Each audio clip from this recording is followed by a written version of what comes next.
I've been living rough for about a year now. It's not as bad as you'd think. Not really. When COVID hit, I lost my job. The food industry got hit pretty hard, and the catering business I worked for had suddenly closed up shop. When I couldn't pay my rent, my landlord put me on the street. I suppose I could have gone and gotten an assistance check, but I met some guys at a soup kitchen I was crashing at, and they invited me to come live rough with them. For the last 9 months, I've been traveling from town to town with a great group of guys who've been homeless for years.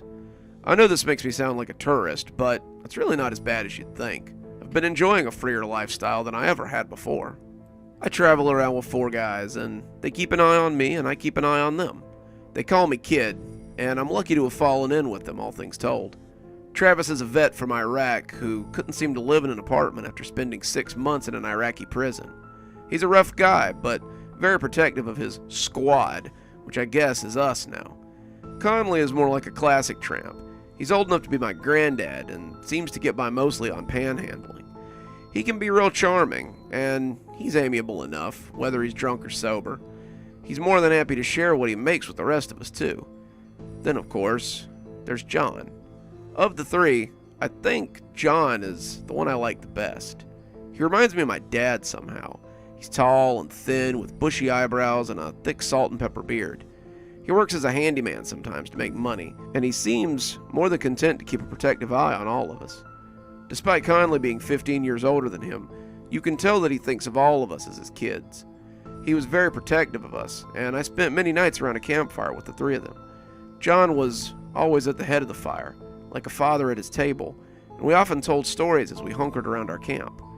On the night in question, we were telling scary stories. We had camped in the woods off the interstate, far enough in that our fire couldn't be seen from the road, and we were eating food we had all bought and telling tales.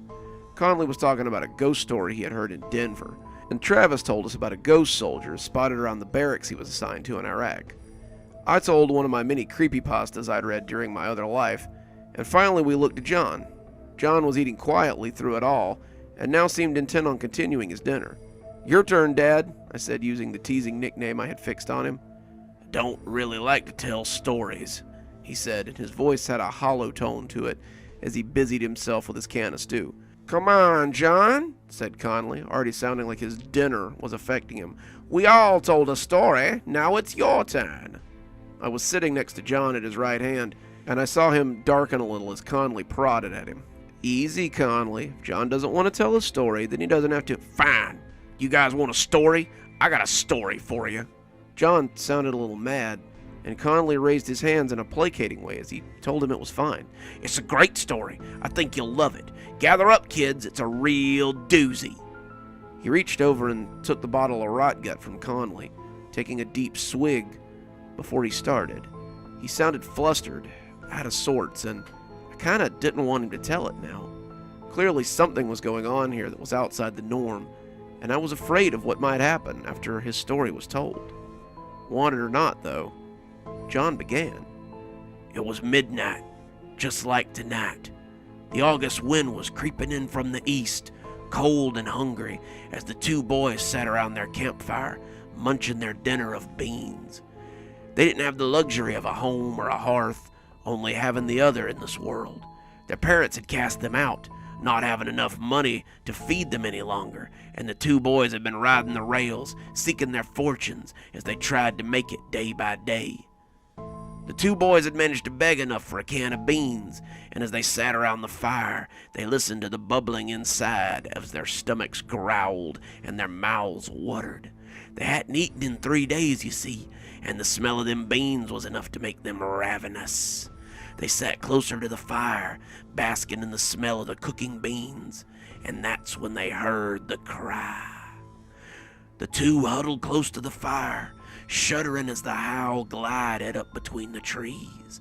Their campfire wavered under the torrent of wind, and they hunkered close as they tried to keep alive. They blocked it with their bodies, feeling the icy bite of the wind as they tried to cook their dinner. The howl growled across their shivering skin, and the 2 boys wondered if that would be their last meal. The beans began to boil over the lip of the can, and the older boy's threadbare glove to allow him to slide it from the flames. He poured the beans into a tin cup for his brother, gritting his teeth as the heat became too hot even for his gloved hand. As he poured, he could feel something stalking behind them. It had smelled their food and came to look. If they were lucky, it was just a little cat or a mangy dog that would leave if they shouted.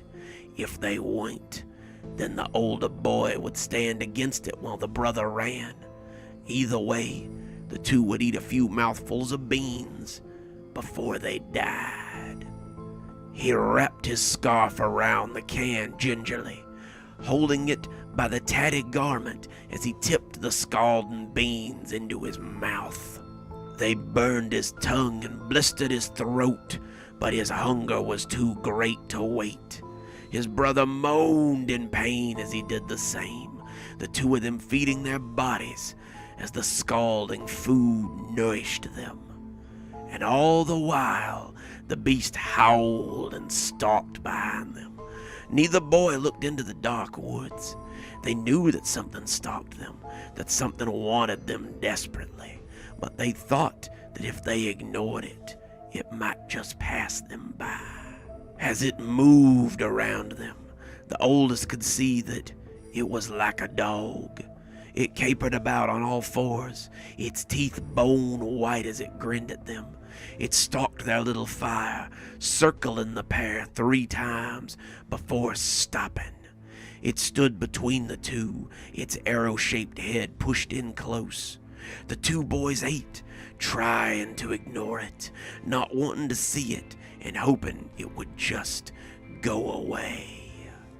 When it spoke, the younger of the two began to cry in terror.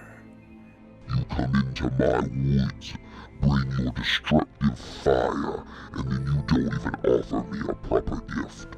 What rude children you are. I should punish you for such insolence. The boys begged the creature, saying they had nothing to give, but the creature only scoffed. You should have thought of that before entering my woods. The two boys begged him for mercy, to take pity on 2 starving children. Mercy is not a trait I ever saw a need to learn. Those who enter my realm bring me gifts. You will present me with a gift, or you will suffer my wrath. He spoke with a sense of refinement that was at odds with his monstrous nature. The boys had still not summoned up the courage to look at him, and now they shuddered against each other as they thought of what to do. The oldest looked at his still warm can of beans in his hand and saw that he had 2, possibly 3 bites of beans left. He held them out to the creature, still not looking at him, and hoped it would be enough. The creature approached, sniffing at the can, and a weight slid into the warm vessel. It slurped as its long tongue lapped at the beans, smacking as it tasted the juice and liking what it found. Lovely. The creature purred, turning its head towards the younger, who had begun to shake. And you?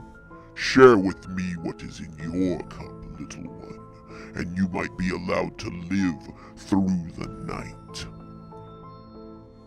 The youngest had his hand over the mouth of his cup, unwilling to move it. His brother told him to give the creature a taste. Then they could leave this place and never come back. The youngest boy shook his head again. The creature put his face very close to the boy and demanded that he remove his hand in a low growl. The boy's shaking hand slid from the cup opening, and the brother felt his stomach drop. The younger boy had wolfed his beans, eating them all, and had nothing to show but a cup of juice residue. The older boy could see his tears cutting lines down his dirty face, leaving trails of pink against his skin. He started apologizing, hastily and low, to the older boy, saying he just couldn't help himself. As the creature asked for his due, the younger could only hold out his shaking, empty cup for the beast to inspect. The tongue slid into the metal, making a soupy, gloopy noise as the creature searched for food. And as it slid out, the two heard the creature tutting in disappointment. What a shame. Suddenly, the warmth of the brother's forehead was gone, and the forest was filled with the sounds of his younger brother screaming. The older brother curled into a ball, shuddering and weeping as he heard his brother torn to pieces. He closed his eyes and begged God to make it over, but it was some time before the forest was quiet again. He lay there listening to the wind howl, his campfire guttering out as he shivered in the dark, alone. The three of us sat speechless, looking at John as the campfire crackled before him. Out in the woods, an animal loosed a long, mournful howl, and Conley suddenly decided to sleep under the nearby overpass.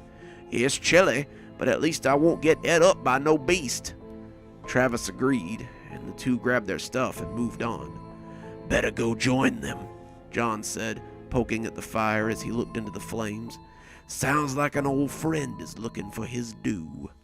I heard something in his words I didn't like, something akin to a suicidal friend telling you it's fine to leave them alone, but I got up and followed the others anyway. The last time I saw John, he was still staring into the flames. We looked for him the next day, but he was nowhere to be found. We found the old campsite. We found his pack, but of John, there was no sign. By midday, we just assumed he had left, and we moved on. I'm still not entirely sure what happened to him, but if you meet John on the road somewhere, tell him his troop misses him. And if you meet the creature from his story, I hope you saved it some beans. Otherwise, you might discover what really happened to John on that windy December night by the interstate. Good evening, everyone. It's me, Dr. Plague. Thank you so much for joining me for tonight's story, and I pray you're having a spooky Christmas season. Let's go ahead and thank our patrons before we sign off for the night. Thanks to Leslie Lou Riddle for being our Spooky Skeleton tier contributor. Thanks, Leslie. We just couldn't do it without you. If you too would like to support the show, come on down to Patreon. For just $5 a month, you too can be our Spooky Skeleton tier contributor and have your name read out at the end of every TikTok and every YouTube video I make. Also, in this season of giving, maybe come on down to Amazon and check my books out. I'm sure they'll fit in the stocking of any horror lover on your wish list. And as always, thanks for stopping by for another story. Come on back next week for more great holiday scary stories. And from me and mine, here, Dr. Plague wishes you a very Merry Christmas and a very fine